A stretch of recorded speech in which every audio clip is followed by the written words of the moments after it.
안녕하세요. DJ 현희입니다. 오늘의 사연 시작해 보겠습니다. 안녕하세요. 제가 사는 곳은 밤이면 개구리 소리, 아침이면 산새 쥐적임이 먼저 문을 두드리는데요. 도시에서 치이고 사람들 사이에 치이던 지난 시간들을 생각하면 지금의 인생이 무슨 보너스처럼 느껴집니다. 어릴 때부터 가족이라고 부를 사람 하나 없이 세상을 상대로 버티며 살았거든요. 가장 깊은 어둠 속에서 비로소 별이 빛난다라는 말 들어보셨나요? 저는 힘들었던 시간 속에서 기회를 잡을 수 있었어요. 과거에 제가 겪었던 시련들을 생각하면 한번 안아주고 싶은 생각이 들어요. 사실 제가 겪어온 인생은 누군가한테 말하기엔 쑥스러웠는데요. 제 사연을 듣고 공감해 주시는 분들이 계시면 좋을 것 같아서 용기를 냈어요. 누군가에겐 힘이 될 수 있는 이야기이기를 바랄게요. 지금부터 집중해 주세요. 저는 30대 후반으로 사립학교에서 근무 중인 여자입니다. 어차피 사연을 쓰고 있으니까 솔직하게 말씀드릴게요. 저는 태어났을 때부터 상처로 가득했고 선택지가 없었어요.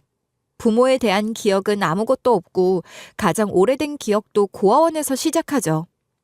세상은 저를 누가 데려가든지 말든지 관심도 없었던 것 같아요.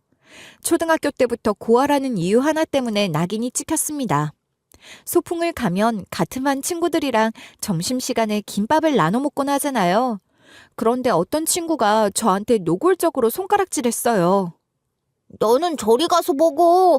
고아원에서 온 애들은 더럽잖아. 나는 너랑 절대로 같이 먹기 싫으니까 눈치껏 빠지란 말이야. 나도 손 씻었는데 하나도 안 더러워. 나 머리도 매일 감고 옷도 항상 갈아입고 오는데 왜 더럽다고 하는 거야? 씻는다고 해서 우리랑 똑같아질 수 있을 것 같아? 괜히 노력할 생각하지 마. 네가 그런다고 해서 깨끗해질 수 없으니까. 어린 마음에는 너무나 충격적인 상황이었습니다. 저는 마음을 크게 다쳤던 것 같아요. 심지어 그 친구의 말에 몇몇 아이들도 킥킥대며 따라웃더라고요. 운동회 때도 마찬가지였어요. 반장 어머니가 도시락을 나눠주셨는데요. 아무도 제 옆에 앉으려고 하지 않았습니다. 심지어 학부모님들도 저를 가리키며 수군거리셨어요. 저는 겉보기에는 고아라고 티나지 않을 거라고 생각했는데 사람들의 태도는 정해져 있었던 것 같아요. 결국 저는 혼자서 구석에 앉아 도시락을 퍼먹었죠. 누가 일부러 미워하라고 시킨 것처럼 다들 자연스럽게 멀어지더라고요. 심지어 담임 선생님도 제가 소외되는 걸 아시면서 문제 삼지 않으셨습니다. 그게 제 운명이라도 되는 것 같았어요. 선생님, 저 요즘 반 친구들이랑 너무 힘들어요. 자꾸 저만 따돌리고 욕해요. 제가 잘못한 것도 아니고 고아라는 이유 하나 때문에 미움받고 있어요. 선생님이 도와주시면 안 되나요? 내가 뭘 도와줄 수 있는데 내가 사이좋게 지내라고 하면 애들이 갑자기 마음이 바뀌기라도 하겠어? 그건 네가 감수해야 하는 거야. 인생이 원래 그런 거라고. 모두가 다 너한테 잘해줄 순 없잖니. 그냥 네가 좀 더 강해지는 수밖에 없어. 엄청 가까워지는 건 어렵더라도 선생님이 말씀해 주시면 욕하는 경우는 줄어들지 않을까요? 제가 고아라고 해서 더럽고 나쁜 게 아니라는 걸 친구들이 알아줬으면 좋겠어요. 그건 네가 편견을 직접 타파해 나가는 게 맞아. 내가 담임이라고 해서 모든 관계를 일일이 다 챙길 순 없다. 못 들은 걸로 할 테니 너도 나한테 말한 거 전부 잊었으면 좋겠구나. 저는 그날 이후로 더 이상 기대하지 않기로 마음먹었어요. 기대해봤자 결국 실망으로 돌아오니까요. 아무리 해맑은 어린이라고 해도 자꾸 상처받는 환경에서 지내다 보면 눈치를 보게 되는 법이잖아요. 저는 존재 자체가 죄인이 된 것처럼 느껴졌어요. 고아라는 단어가 서럽고 수치스럽게 다가왔죠. 그러다가 저에게도 봄이 찾아왔습니다. 저를 입양해 주시겠다는 분들이 생긴 거예요. 드디어 인생이 달라지는 거라고 굳게 믿었어요. 이제 저에게도 부모님이 생기는 거니까 아무도 무시하지 않을 거라고 기대했죠. 저에게 손을 뻗어주신 거니까 분명히 다정하신 분들일 거라고 믿었어요. 하지만 양부모님들은 제 기대를 배반하고 말았습니다. 입양 초기에는 그래도 양부모님이 나름대로 저를 챙겨주시는 척은 하셨거든요. 그런데 시간이 지나면서 본색이 드러나고 말았어요. 양부모님에겐 저 말고 친자식인 언니가 하나 있었는데요. 애초에 양부모님이 저를 원하셨던 게 아니라 언니가 동생을 갖고 싶다며 떼를 썼더라고요. 너는 내 말을 잘 들어야 해. 우리 엄마랑 아빠가 널 데려오신 건 전부 내 덕분이니까. 내 말 제대로 안 들으면 분명히 후회할 일이 생길 거니까 알아서 잘해. 언니는 완전히 저를 부려먹었습니다. 하지만 저는 거절할 수 없었어요. 당연히 언니 말을 들어야만 쫓겨나지 않을 테니까요. 그런데 시간이 지나면서 언니가 저를 데리고 노는 게 질렸나 봐요. 그때부터 저는 집에서 쓸모없는 존재가 되어버리고 말았습니다. 양부모님도 노골적으로 차별하시더라고요. 밥을 먹을 때도 언니 앞에는 고기 반찬이 수북했는데요. 제 앞에는 김치랑 밥이 전부였어요. 공부를 조금이라도 못하면 역시 피는 못 속인다며 혀를 차셨죠. 한 번은 언니가 제 우산을 가져가는 바람에 흠뻑 젖어서 돌아왔어요. 그런데 그깟 비 좀 맞는 게 대수냐면서 처량한 척하지 말라고 혼쭐을 내시더라고요. 게다가 양부모님과 언니는 저를 빼고 가족 사진을 찍었습니다. 사람 일이라는 건 모르는 거야. 네가 언젠가 우리 곁을 떠날지도 모르는데 굳이 흔적을 하나라도 더 남길 이유가 없지 않겠어? 서운해하지 말아라. 우리가 의식주 제공해 주는 것만으로도 만족할 줄 알아야지. 결국 저는 찬밥 신세로 지내다가 파양되고 말았습니다. 저는 짐처럼 고아원으로 돌아오게 된 거예요. 그런데 저는 파양당하고 돌아왔다는 이유로 고아원에서도 애물단지 취급을 받게 됐어요. 고아원 선생님들은 제가 문제가 있어서 쫓겨났을 거라고 생각하셨습니다. 미리미 쟤는 밥상을 차려줘도 걷어차버리네. 입양까지 갔으면 그 기회를 귀하게 여겨서 열심히 지냈어야 하는 거 아니야? 예쁨 받을 수 있도록 노력을 했어야지. 그러니까 도대체 뭐 어떻게 지냈길래 파양당하고 돌아온 거래? 괜히 우리 고아원 평판만 안 좋아지면 안 되는데 쟤만 생각하면 기분이 깝깝해진다니까. 저는 실패작 취급을 받으니까 너무 괴로웠습니다. 열심히 살아봤자 아무도 좋게 봐주기는커녕 미워하는 게 힘들었어요. 고아원 선생님들은 제가 다시 입양 가게 될 가능성은 현저히 적으니 일이라도 도우라고 하셨습니다. 아침에 청소할 때면 일부러 저한테 가장 지저분한 구역을 떠맡기시더라고요.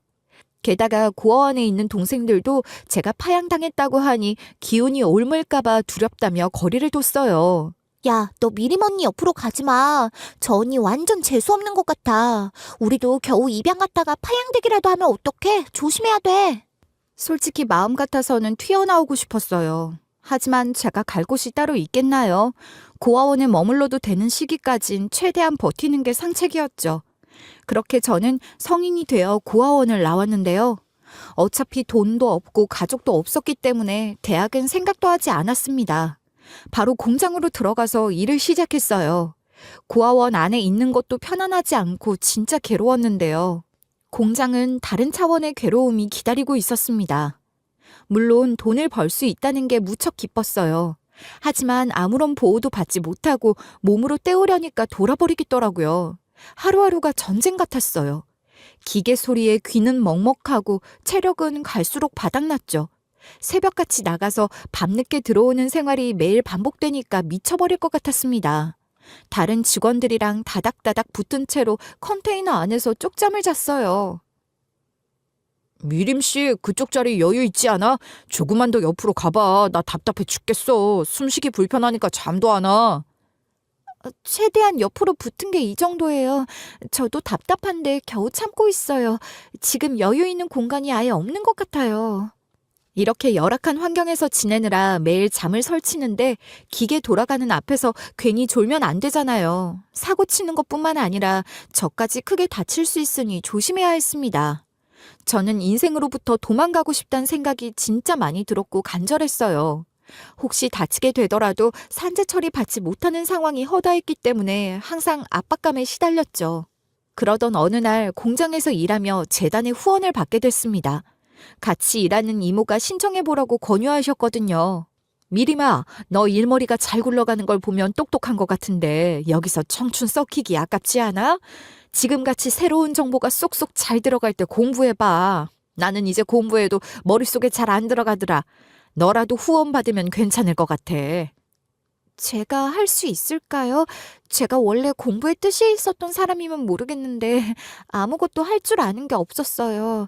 과연 저 같은 사람도 후원을 받을 수 있을까요? 그렇게 미리 겁먹는 거 아니다. 무조건 기회가 있으면 도전해봐야 하는 법이야. 나는 하고 싶어도 못하는 거 봐라. 너는 아직 미래가 창창하니까 뭐든 시도해보는 게 맞아. 처음에는 신청하는 게 의미 없을 거라고 생각했습니다. 분명 경쟁률도 높을 거고 공장에서 일하며 공부를 병행하는 게 쉽지 않을 테니까요. 게다가 공부는 돈 많고 여유 있는 사람들의 것이라고 생각했거든요. 하지만 저는 운이 좋게도 재단 후원자로 선정됐어요. 그동안 인생이 고달팠던 게 여기에 운을 몰빵하기 위해 그런 거였나 싶었죠. 진짜 복권이라도 당첨된 것처럼 얼떨떨했던 것 같아요. 그렇게 공부를 시작했는데요. 학창 시절에는 몰랐지만 제가 공부를 꽤나 잘하더라고요. 학창 시절에는 저를 지켜봐주고 격려해주는 사람이 없어서 딱히 흥미 없었거든요. 역시 내가 보는 눈이 있다니까. 너 요즘 공부하는 거 보면 후원 받아보라고 알려주길 잘했단 생각이 들어. 너도 신청 안 했으면 후회할 뻔했지? 네, 이모 알려주셔서 고마워요. 저랑은 상관없는 기회라고 생각했는데 공부할수록 재미있는 것 같아요. 어렵긴 하지만 뭔가를 알아간다는 게 이렇게 즐거울 줄은 몰랐어요. 저는 재단의 후원을 받는 만큼 보람찬 성과를 증명하고 싶었습니다. 그래서 열심히 임했더니 의미가 있었죠. 저는 교원 자격증도 취득했어요. 그리고 후원해준 재단에서 채용 공고가 났길래 지원했습니다. 저를 후원해줬던 재단은 중고등학교 장애인 학교까지 둔 꽤 규모가 큰 곳이었거든요. 저는 재단을 위해 은혜 갚고 싶다는 생각도 있었답니다. 그렇게 저는 재단에서 운영하는 중학교에 기간제 교사로 일단 채용됐어요. 정식 채용은 아니었지만 솔직히 감격스럽더라고요. 학창시절 그렇게 눈물 많고 상처투성이었던 제가 이제는 학생들에게 무언가 영향을 줄 수 있는 위치에 서게 된 거잖아요. 꿈일까봐 얼마나 두려웠는지 몰라요. 하루하루가 소중했기 때문에 무슨 상황에서든 무조건 긍정적으로 이겨나가겠다고 다짐했습니다. 그렇게 처음 교무실에 배정을 받았는데요. 그때까지만 해도 긴장 반 설렘 반으로 가득했어요. 그런데 제 자리가 부장교사의 옆자리더라고요. 부장교사는 여자였는데요. 직급은 부장이지만 저랑 나이대가 비슷해 보였습니다. 내심 반가운 마음도 들었던 것 같아요. 친밀한 동료로 조금은 편하게 지낼 수 있을 줄 알았거든요. 하지만 금방 제가 보는 눈이 없었다는 걸 깨닫게 됐습니다. 세상이 좋아지긴 했어요, 그쵸? 박미림 선생님 같은 공순이 출신이 이런 자리까지 올라오다니. 재단 후원 받은 사람치고 꽤 높은 자리까지 올라온 것 아닌가요? 본인도 설마 이런 횡재가 있을 줄은 몰랐죠? 생각지도 못한 기회를 잡은 만큼 남들보다 배로 노력해야 한다고 생각해요. 하지만 저도 성실하게 채용 절차 밟고 들어온 거예요. 이 자리에 부끄러운 마음을 가질 필요는 없는 거죠. 성실하다는 걸 누가 판단하는 건데요? 아주 그냥 자신만만하네. 앞으로 어떻게 해나가는지 지켜볼게요. 괜히 애들 공순이 되라고 할까봐 걱정스럽네요. 제가 얼마나 기가 막혔으면 지금까지도 선명하게 기억하고 있습니다. 심지어 부장교사는 저한테 갑질도 엄청 했어요. 교무실 청소를 돌아가면서 하기로 되어 있었는데요. 저한테만 서랍장 밑까지 무릎 꿇고 닦으라고 하질 않나. 회의록 정리도 무조건 제 몫이더라고요.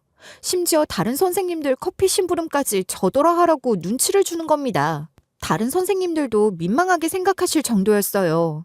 아침 조회 때도 일부러 제 자료만 출력 안 해주고는 고장나서 그랬다며 시침을 뗐죠. 그리고 수업 준비하다가 복사기가 고장났길래 부장교사에게 양해를 구했거든요.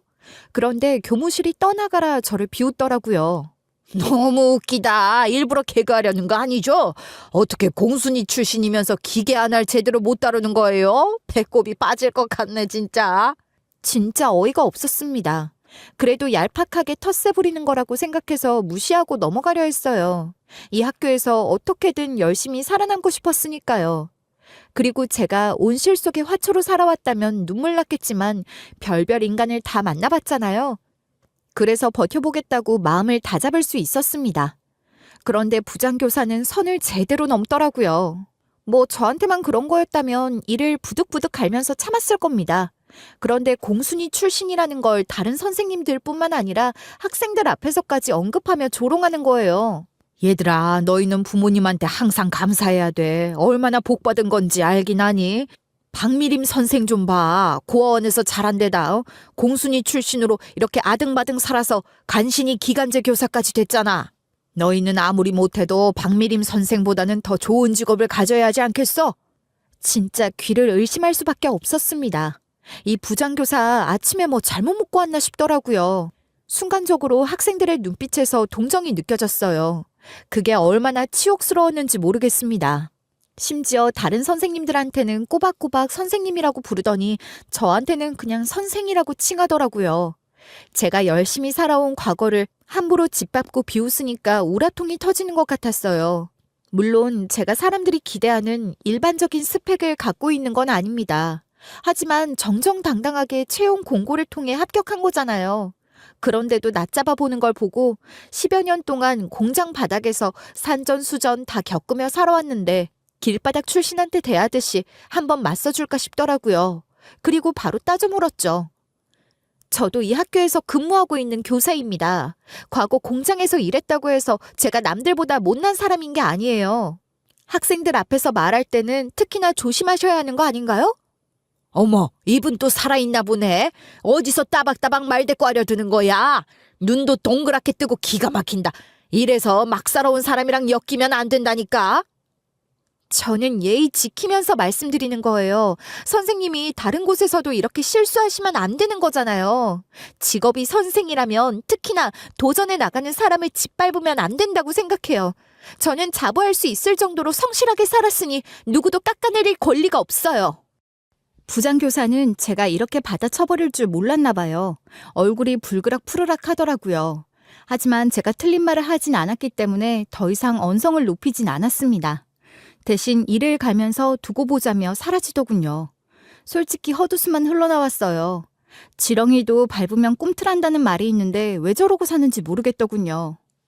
하지만 얼마 안 가서 부장교사가 도대체 왜 그렇게 당당하게 사는지 알아버렸습니다. 도대체 어떻게 이 나이 정도에 벌써 부장교사가 된 건지 의아하기는 했거든요. 그런데 부장교사가 이사장님의 손녀라고 하더라고요. 그러니까 저는 이사장님의 손녀의 말에 반박해버린 상황이 되고 만 거예요. 게다가 이사장님의 손녀한테 두고 보자는 경고를 들은 상태였죠. 심지어 교장 선생님도 이사장님의 며느리라고 했습니다. 이사장님의 아들도 같이 근무 중이라는데 이 사람은 어리버리해서 학교 일도 제대로 안 한다고 했어요. 그저 머리만 차지해서 월급 받아간다고 했죠. 덕분에 교장 선생님이 훨씬 파워 있으시다고 했습니다. 그런데 부장교사가 뭐라고 고자질 했는진 몰라도 교장 선생님까지 교무회의에서 저를 노골적으로 혼내셨어요. 제가 불시에 복도를 돌아다니면서 선생님들이 수업 진행을 어떻게 하시는지 지켜보고 있습니다. 그런데 다른 분들은 다 너무 좋아요. 우리 학교의 보물이세요. 딱 한 분이 자꾸 마음에 걸리는데요. 박미림 선생님? 저는 공개적으로 언급되니까 낯뜨거워서 쥐구멍에 숨고 싶었습니다.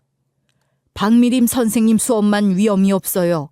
애들이 수업에 집중할 수 있도록 기강을 잡아야 하는데 카리스마가 부족하다고요. 스스로 많이 발전해야 한다는 걸 모르시겠어요? 꼭 이렇게 제가 피드백 해드려야 해요. 다른 선생님들이 어떻게 수업 진행하시는지 참고해서 좀 많이 배우세요. 괜히 자신만만하다가 큰 코 다칠 거예요. 교장 선생님이 말씀하신 거니까 그냥 수긍하는 태도를 보일 수밖에 없었습니다. 하지만 억울한 게 솔직한 심정이었어요. 왜냐하면 정작 학생들은 제 수업이 가장 재미있다면서 열심히 집중하는 편이었거든요. 제 수업 시간에 자는 애들도 거의 없었단 말이에요. 저야말로 복도 지나가다 보면 부장교사 수업 시간에 거의 헤드뱅잉 하듯이 자는 애들을 보곤 했어요. 엉뚱하게 타깃이 되어 지적받으니까 서러웠죠. 하지만 기간제 교사 신분으로 뭘 할 수 있었겠어요. 속이 부글부글 끓어오르더라도 참아야 했죠.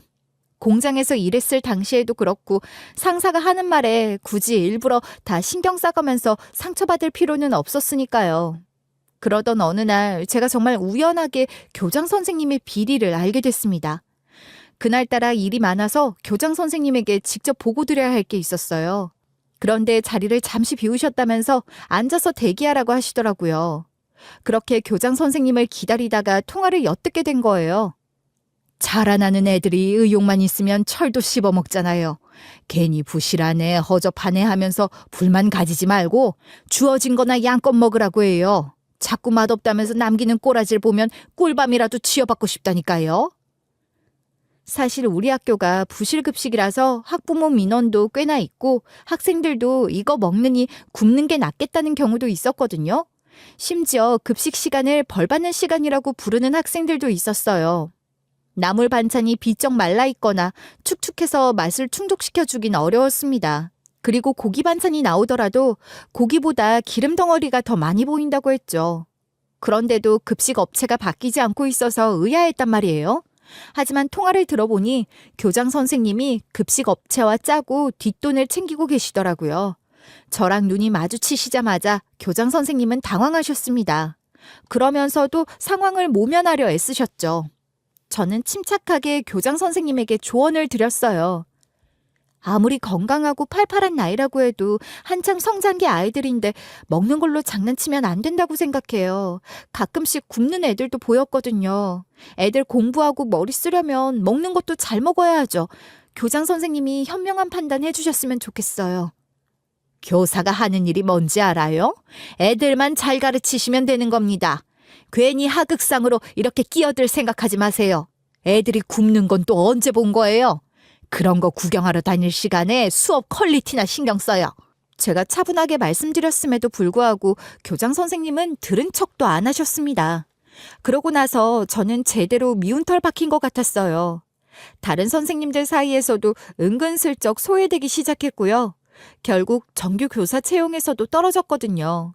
이 학교는 기간제로 일하다가 정규 채용되는 교사가 꽤 있다고 들었는데 저는 아니었던 거죠. 그런데 기간제로 근무하면서 유일하게 제가 정을 붙일 수 있고 저를 보호해 주신 선생님이 한 분 계셨거든요.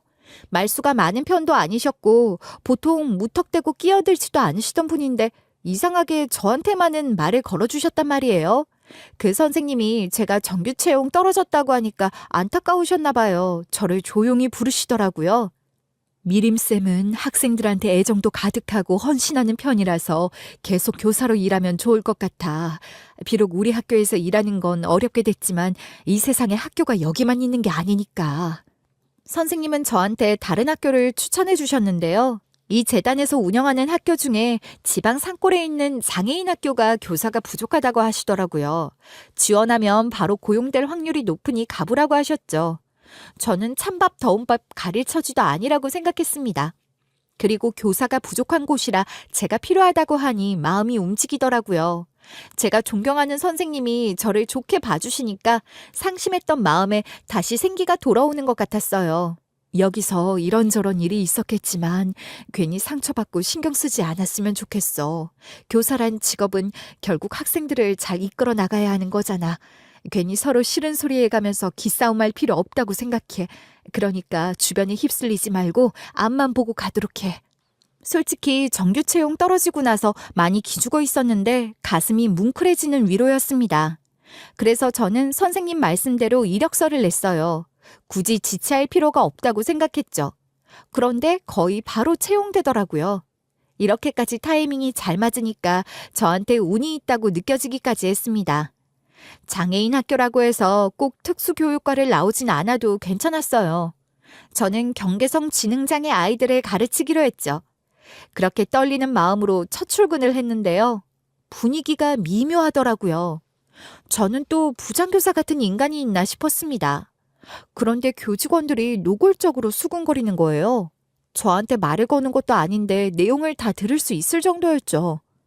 뭐야? 이 사장님 손녀 아니야? 왜 여기로 온 거지? 우리 감시하려고 친히 행차하신 걸까? 너무 똑 닮아서 도대체 모른 척을 할 수도 없는 수준이네. 그러니까 차라리 안 닮은 사람을 보내든지 이렇게까지 빼닮은 사람을 보내는 건 우리 보고 눈치 좀 보라는 의도가 있는 거 아니겠어? 완전 복사 붙여넣기 수준이라 당황스럽다. 볼 때마다 이 사장님 생각나는 것 같네. 우리 학교는 조용한 편인데 무슨 쑥대밭을 만들어 놓으려고 하는 건지 걱정스러워. 딱 들어봐도 교직원들은 저를 이 사장님과 닮았다며 놀라고 있었습니다. 그런데 반가워하는 눈치가 아니고 다들 하나같이 떨떠름하게 생각하는 눈치더라고요. 이사장님 며느리랑 손녀가 재단에서 운영하는 중고등학교는 꽉 잡고 있다고 했는데요. 이제 장애인 학교까지 진출시킨 걸까봐 싫어하는 것 같았어요. 그래서 저는 진짜 이사장님과 어떤 관계도 없는데 얼떨결에 왕따까지 당했습니다. 복도에서 누구라도 마주치면 제가 90도로 인사드렸거든요.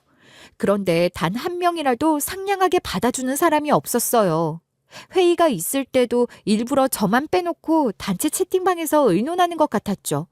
게다가 공용 게시판에 붙이는 공지도 제가 확인하기 어려운 방향에 게시하더라고요. 심지어 복사기 사용 예약해놓은 상황이라 쓰는 건데도 빈정거렸습니다. 믿을 만한 가족이 있으셔서 복사기 오래 쓰시는 건가요? 다른 사람들도 써야 하는데 좀만 배려해 주시지 그러세요? 일부러 그러시는 건 아니겠지만 저희도 동료로서 존중받고 싶거든요. 그리고 굳이 따지자면 저희가 이 학교에 먼저 온 엄연한 선배잖아요? 저는 이사장님 얼굴 뵌 적도 없으니까 당황스러웠습니다. 낙하산이라면서 수군거리던 게 이건가 싶더라고요. 차라리 저한테 노골적으로 이사장님과 무슨 사이냐, 어떤 의도로 이 학교에 왔냐 물어보면 시원하게 대답해 줄 수 있었어요. 하지만 대놓고 질문하는 사람은 없었습니다. 그러니 저는 해명할 수 있는 기회도 딱히 없었던 거예요. 제가 먼저 말하면 더욱 이상한 사람이 되어버릴 수 있으니까요. 그런데 다른 사람도 아닌 저잖아요. 이사장님 며느리랑 손녀, 그 모녀한테 누구보다 이리 치이고 저리 치여서 이를 갈다가 온 거라 너무 억울하더라고요. 제가 전에 다니던 학교에서 있었던 만행들을 알려줘도 이런 식으로 나올까 싶었습니다. 그런데 이사장님은 이 지역에 터를 잡고 사신다고 하더라고요. 그래서 장애인 학교에는 일주일에 2번씩 오신다고 했습니다. 저는 그때 이사장님이 오시면 모든 오해가 풀리겠다고 생각했어요. 그때만을 손꼽아 기다렸죠. 그렇게 이사장님이 막상 방문하셨는데요. 제가 봐도 진짜 똑 닮았더라고요. 이사장님이 젊으셨을 때 딱 저같이 생기셨을 것 같았어요. 이사장님 역시 저를 보자마자 눈을 동그랗게 뜨시더니 잠깐 멈춰 서시더라고요. 그리고 우리는 서로를 뚫어져라 쳐다봤습니다. 예의 없게 보일지는 모르겠지만 저도 이상하게 눈을 뗄 수 없었어요. 그리고 이사장님은 아무 말 없이 바로 본인 방으로 들어가 버리셨습니다. 우리가 그동안 오해했던 것 같아서 사과하고 싶어요. 진심으로 곤란하게 만들어서 미안해요. 앞으로는 한 학교에서 같이 일하는 사이로 잘 지내고 싶어요. 정말 많이 노력할게요.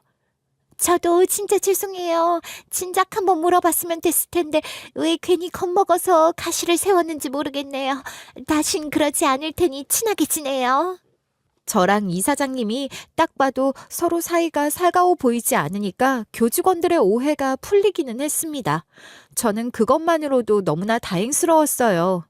그리고 학교 생활이 훨씬 편안해졌죠. 쉽게 마음이 누그러지는 걸 보고 누군가는 자존심도 없냐고 할 수도 있어요. 하지만 저는 이사장님의 며느리와 손녀에게 당해봤기 때문에 사람들이 치를 떠는 게 이해가 가더라고요. 도대체 얼마나 악명 높게 굴었길래 제대로 마주한 적 없는 사람들까지 이렇게 만드나 싶었죠. 그러던 어느 날 이사장님이 원래 오시기로 한 요일이 아닌데 갑작스럽게 방문하셨어요. 교문으로 이사장님 차가 들어오길래 무슨 일 있으신가 했죠. 그런데 저만 따로 부르시더라고요.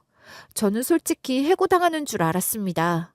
전에 근무했던 학교에서 이사장님 며느리와 손녀가 고자질한 게 아닌가 싶었거든요. 그렇게 저는 조심스러운 마음으로 이사장님 방에 들어갔어요. 갑작스럽게 불러서 미안해요. 하지만 꼭 짚고 넘어가고 싶은 일이 있어요. 이 서류 한번 진지하게 읽어봐요. 이사장님은 가방 속에서 어떤 서류를 하나 꺼내셨습니다. 그리고 제 앞에 내밀어 주시더라고요. 그리고 조용히 저를 바라보셨죠. 저는 서류를 받고 한동안 멍하니 있을 수밖에 없었어요. 진짜 눈앞에 있는 내용이 현실이 맞나 싶었거든요. 아무리 봐도 믿기 힘들었는데요. 이사장님이 저한테 이런 수고를 들여가면서 장난치실 이유가 없잖아요. 서류의 내용은 조송 관계를 검사하신 거였습니다. 이사장님이 비서를 시켜서 제 머리카락을 입수하셨고요.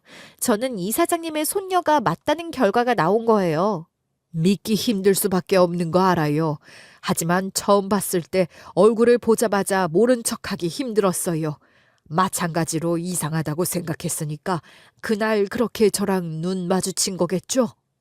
이사장님은 위치가 있으시다 보니 포스 있으셨습니다. 하지만 저한테 어쩐지 다정한 눈빛을 보내시는 것 같더라고요. 이사장님한테 어리버리하다고 소문이 자자한 아들이 한 분 있다고 했잖아요. 제가 그 사람의 딸이었더라고요. 그러니까 제가 이사장님의 손녀가 맞는 거예요. 제 아빠라고 하는 인간이 밑돌이 간수를 잘못해서 옛날에 우리 엄마랑 짧게 연애를 했다는데요. 막상 우리 엄마가 임신했다고 하니 겁이 나서 잠수 이별을 해버린 겁니다. 엄마는 하루아침에 연인에게 배신당한 건데도 저를 책임지기 위해 노력하셨대요. 배가 산처럼 부른 상황에서도 제가 태어났을 때 부족함 없이 키우고 싶어서 아르바이트를 다녔다고 하셨죠. 이런 가슴 아픈 사연도 이사장님이 알아봐 주신 거였어요. 저는 엄마에 대한 기억이 따로 없으니까요. 조송 관계가 맞다는 결과가 나오고 나서 도대체 어떻게 된 건지 과거의 일들을 조사하셨대요. 고아원에서 자라면서 누군지도 모르는 부모님을 원망했는데 엄마의 뒷이야기를 들으니까 가슴이 아프더라고요. 얼마나 막막했을까 싶었죠. 제가 존재도 모르던 할머니와 만나게 되다니 꿈처럼 느껴졌습니다. 돌아가신 엄마가 제가 살아가는 모습이 너무 가련해서 이렇게 만나게 해주신 게 아닐까 싶더라고요. 이사장님이자 제 할머니도 저랑 똑같이 생각하시는 것 같았죠. 어떻게 이렇게 만날 수 있었던 건지 모르겠구나. 아예 세상에 있는 줄도 몰랐던 손녀를 찾게 되다니. 도저히 얼굴을 보면 모를 수 없었지만 세상에 많고 많은 학교 중에 어떻게 우리 재단에서 운영하는 학교에 근무하게 된 건지 기적 같아. 역시 하늘이 무서운 법이야. 이사장님도 감정이 왈칵 올라오신 것 같았습니다.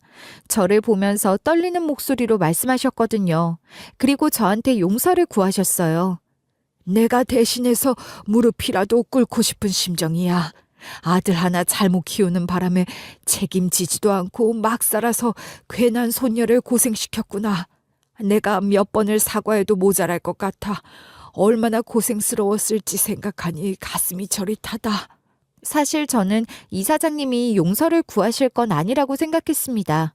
그런데도 진심으로 사과하시니까 이상하게 와닿더라고요. 우리 엄마는 저를 키우기 위해 아등바등 애쓰셨대요. 추운 겨울에도 저를 포대기에 싸매고 새벽부터 일하러 나가셨다고 하더군요.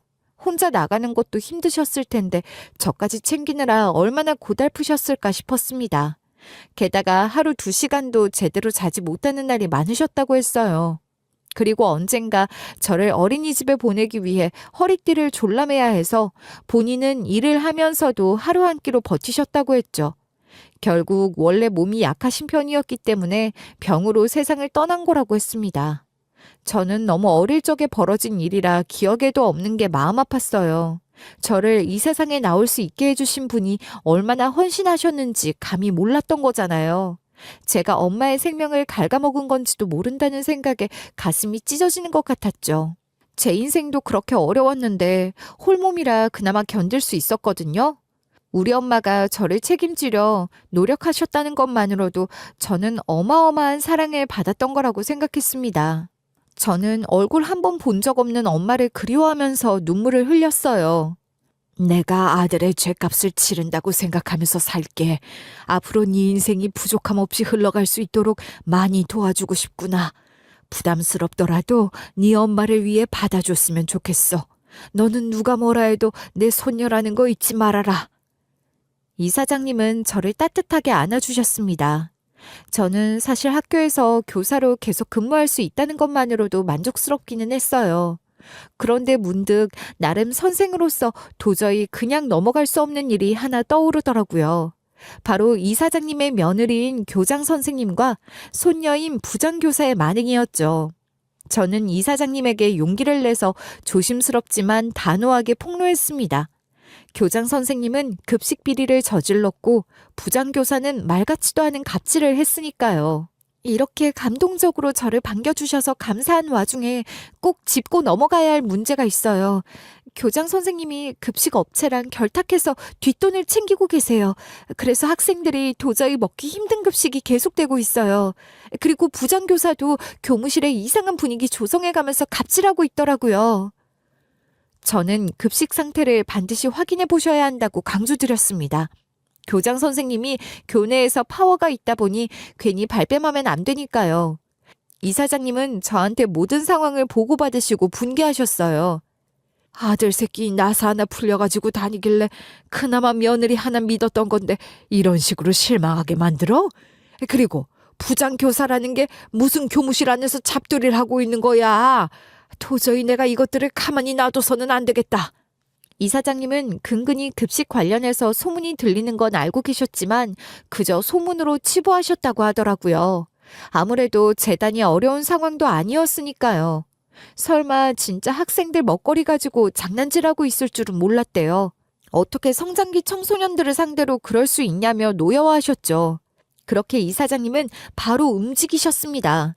미리 언질도 주지 않으시고 학교에 긴급 방문하신 거예요. 교장 선생님은 깜짝 놀라서 만류하시더라고요. 이렇게까지 신경 쓰실 필요는 없어요, 어머님. 말씀이라도 미리 해주시고 오셨다면 좋았을 텐데요.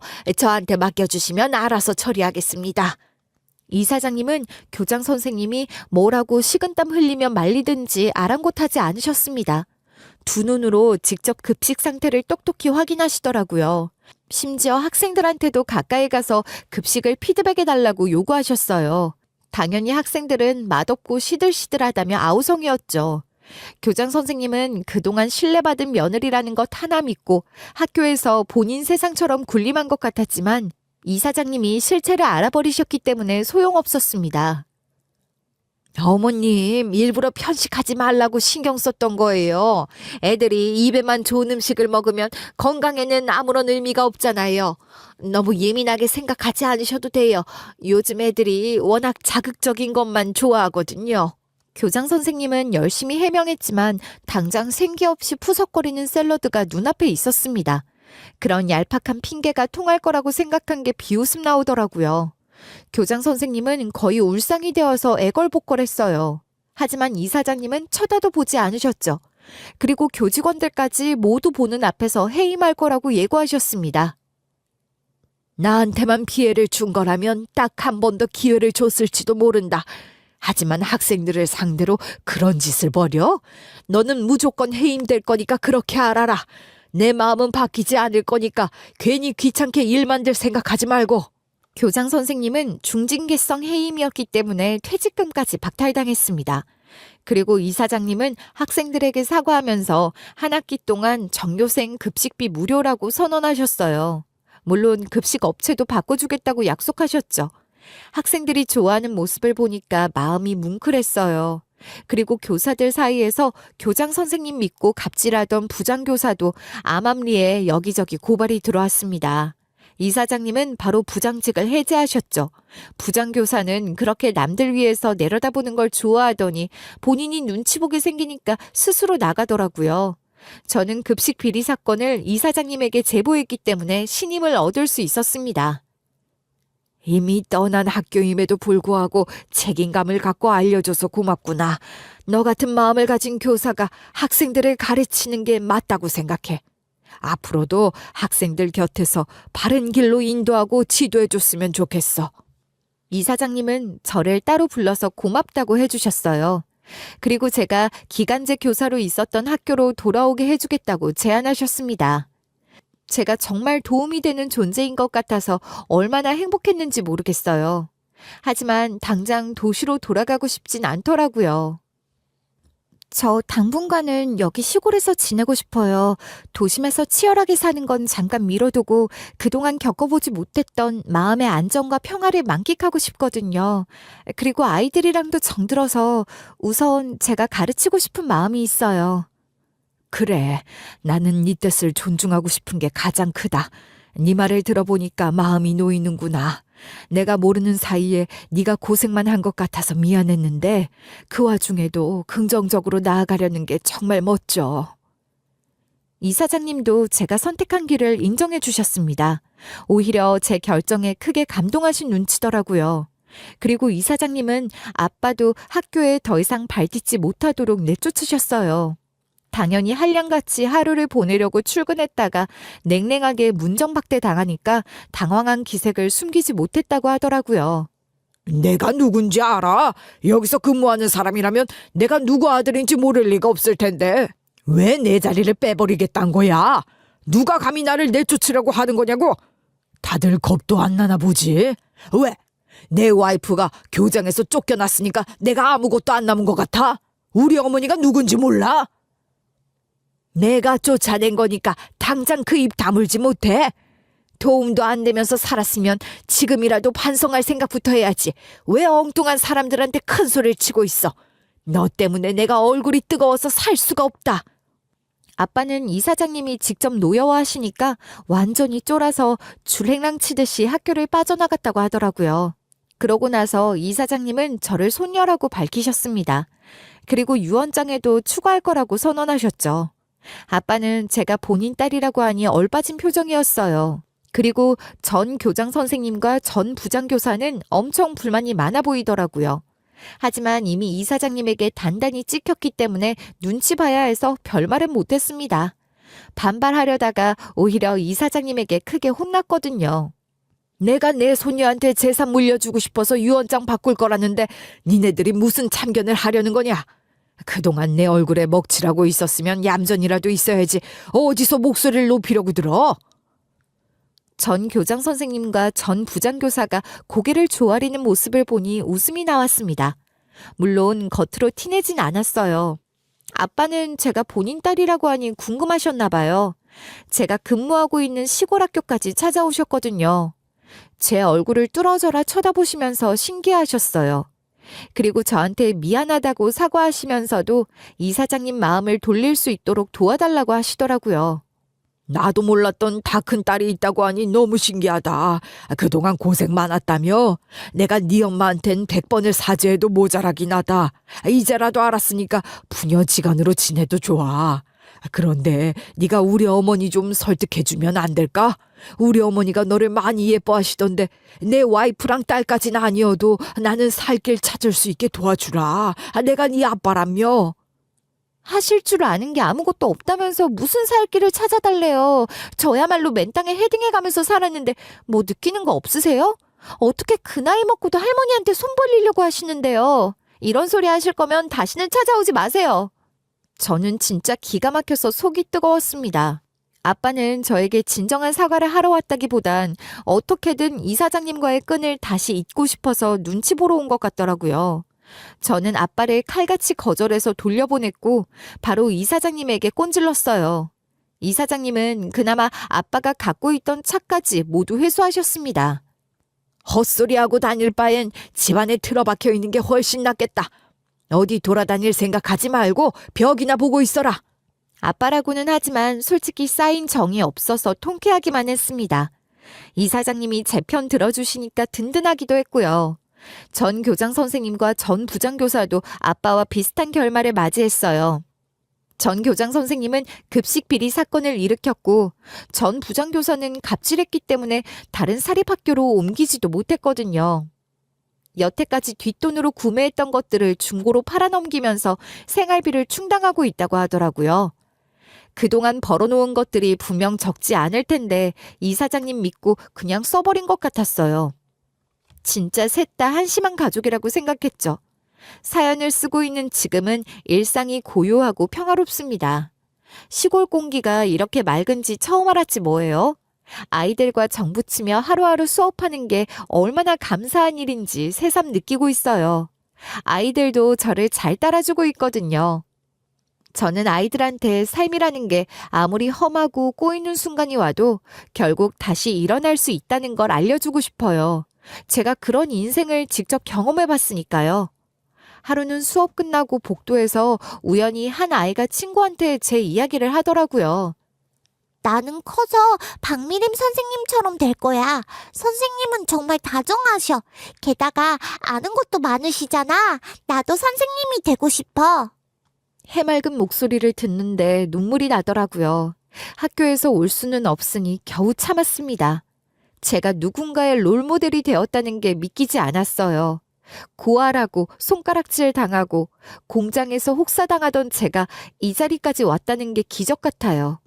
앞으로도 저는 이 자리에서 아이들 곁을 지킬 거예요. 여전히 할머니의 재단이 운영하는 학교에서 근무하기 때문에 이사장님이라고 부르는 게 편하기는 한데요. 가끔씩 둘이 만났을 때 할머니라고 불러드리면 너무 기뻐하세요.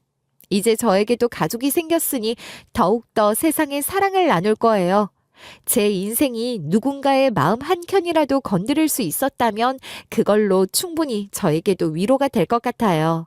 제 사연을 들어주신 여러분 모두 행복하세요. 감사드립니다.